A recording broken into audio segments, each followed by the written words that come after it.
شادی کی پہلی رات میاں بیوی نے فیصلہ کیا کہ جب وہ سہاگ رات کو کمرے میں پہنچ جائیں گے تو پھر چاہے کوئی بھی دروازے پر آ جائے ہم لوگ دروازہ نہیں کھولیں گے۔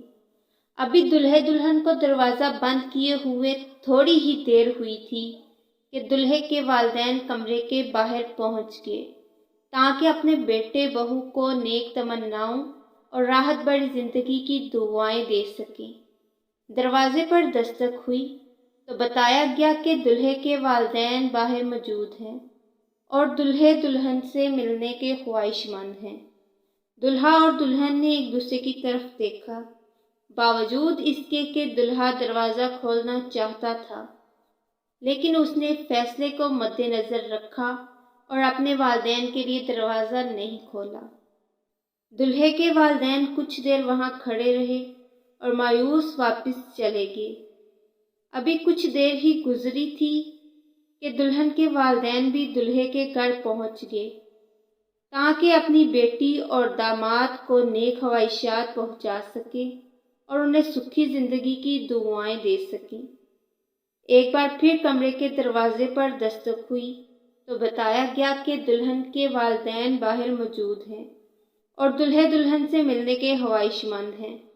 دلہے دلہن نے ایک بار پھر ایک دوسرے کو دیکھا اور اپنا فیصلہ ذہن میں تازہ کیا، باوجود اس کے کہ فیصلہ ہو چکا تھا کہ کسی کے لیے بھی دروازہ نہیں کھولا جائے گا، لیکن دلہن کی آنکھوں سے آنسو جاری ہوئے اور اس نے کہا، میں اپنے والدین کے ساتھ ایسا نہیں کر سکتی، اور اٹھ کر دروازہ کھول دیا۔ دلہے نے یہ سب کچھ دیکھا مگر دلہن کو کچھ نہیں کہا اور خاموش رہا۔ اس بات کو برسوں بیت گئے۔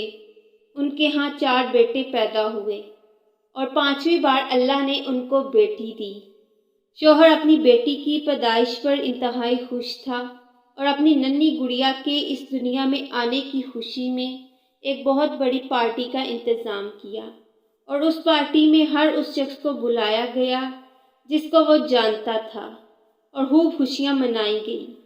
جب پارٹی ختم ہوئی اور مہمان اپنے اپنے گھروں کو واپس چلے گئے تو رات کو بیوی نے اپنے شوہر سے پوچھا کہ کیا وجہ ہے کہ آپ نے اتنی بڑی پارٹی کا انتظام کیا اور اتنی زیادہ خوشیاں منائیں، جبکہ اس سے پہلے ہمارے 4 بیٹے بھی ہیں جن کی پیدائش پر آپ نہ تو اس قدر خوش ہوئے تھے اور نہ کبھی اس طرح پارٹی کا انتظام کیا۔ تو شوہر نے مسکراتے ہوئے جواب دیا کہ یہ وہ ہے جو میرے لیے دروازہ کھولے گی۔